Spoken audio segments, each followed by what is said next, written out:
Barakatha Yahweh, Barakatha Yahweh Shai, Barakatha Yahweh, Barakatha Yahweh Shai, Barakatha Yahweh, Barakatha Yahweh Shai. All praise unto Yahweh Shim Yahweh Shai, Waharakakadash. Double honors unto the apostles of Great Millstone. Honest you brothers that be pushing this truth in sincerity throughout the four corners of the earth. So this is going to be a relatively short video going into the prophecies of the scriptures. And in this edition, we're looking at this article here that was shared in a group chat by a brother, and it's coming from the news website Russia Today. Basically, it goes something like this. It says, when trade stops, sometimes war starts. Okay, sometimes war starts. So it says, I'm going to read a little bit of the excerpt. It says, the tit-for-tat exchange between the world's two largest economies, China and the US, may lead to the possibility of a military conflict, according to Alibaba founder Jack Ma. He has warned that a trade war would hurt everybody, and pretty much how he knows that is how we know certain things, okay, and there's a thing called a seer, and a seer, sometimes what you do to see a certain situation play out is you look back at the history. So when you're dealing with economic markets, or you're dealing with a war, when you're dealing with situations where you have a lot of tension between countries and regions, you can look at war. All right, there's an old saying basically that if we don't learn the lessons of the history, then we're bound to make the same mistakes again. And pretty much this is how this thing with the world, with China and America is playing out. It's playing out like the British and the Germans, when the Germans was increasing in their manufacturing sector, and Britain, basically started a world war. I believe that's how the brother put it within the chat. Okay, the elder, how he phrased it within the chat. Maybe he's done a video on this. I don't know. But continue. Pretty much when you check out history, all right, or when this guy has checked out history, Jack Ma, that is, all right, he's seen that there was a pattern, right? When you have sanctions and so on and so forth played, and you got it to where trade is stopped, then war had played out in those scenarios. Okay. So continuing, it says, talking at the World Trade Organization Public Forum in Geneva, Ma said, when trade stops, sometimes war starts. And ultimately, when you go into the scriptures, you find out that the war is going to play out. And it's going to play out between the Chinese, predominantly between the Russians and the Americans, of which we know that we know that the Chinese play a major factor, all right, between the alliances that you have out there in what's known as the Eastern world, which is which is dominated by China and Russia, man. Okay, they have what's known as bilateral trade. Okay, so they're good with each other, so you can understand. All right, they're buddies. Okay, talking at the World Trade Organization Public Forum in Geneva, Ma said, when trade stops, sometimes war begins. So trade is the way to stop wars, and that makes sense. When you're trading goods, all right, between families or small regions and that, you ain't looking to mess the next place up, or the next family up, or the next tribe up, because you have a vested interest in what they have to provide. That's why you check out pretty much when we have the whole world underneath our foot, the main thing that's going to be happening is trade. Okay, that's why the scripture says that the forces of the Gentiles is going to be continually going in through the gates of Jerusalem. That's trade, because we're going to have deals in that with them. Now, if we're just persistently jacking them up, they ain't got no time to be producing products, man. They're gonna be what? Now, obviously, obviously, let's say that had happened in the past. Okay, I'll put it like that. Let's go into the history. Okay, when King David and King Solomon were ruling, imagine King Solomon had started stop trade with certain places. You might have skirmishes popping off in wars, eventually, leading up to war. When we were in rulership, because we're gonna have all the heathen in subjection, you're just gonna have perpetual trade, man.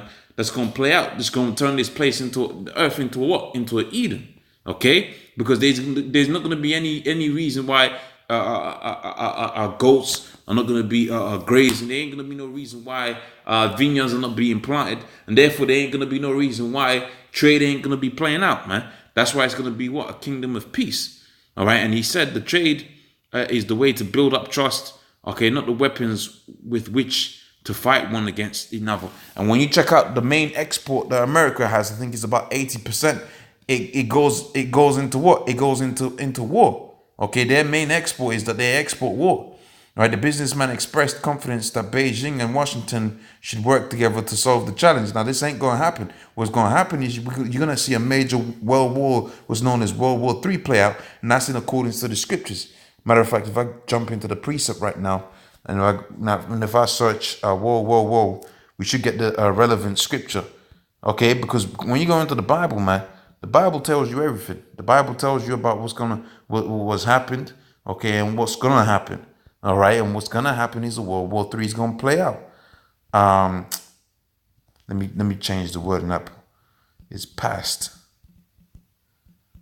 and let's see what pops up out there. So Revelations 9 and 12, it says, one war is past, and behold, they come 2 wars hereafter. And when you go into the word war, okay, it goes into the destruction. Does it say that there? All right. Okay. So, destruction in that. Okay. Going back onto this article, it says, so this paragraph here, it says it's going to destroy not only China and the US trade, but also lots of other countries and small businesses. The billionaire repeated his previous suggestion that the standoff may last 20 years. It ain't gonna last no 20 years, man. You see some of these guys are assholes because they'll say the right thing and then they'll mislead you. Okay, 20 years. Come on, man. This thing that's popping off between China and America is unprecedented. The amount of money each country is losing as a result of those sanctions that they're imposing on one another is ridiculous. It's going to spew out into a World War III. All right, and also too, you have to remember China and Russia are alliances to one another. Okay, they have allegiance to one another. And as a result of having allegiance one to one another, they have a main enemy in America that's putting sanctions on the both of them. What do you think is going to happen? And at the same very time, you got it to where you got Chinese troops, but predominantly Russian troops fighting against American troops in regions like Syria. Again, what do you think is going to happen, man? Okay. Oh, in addition to that, you also got it to where what? You got major sanctions being imposed upon Iran.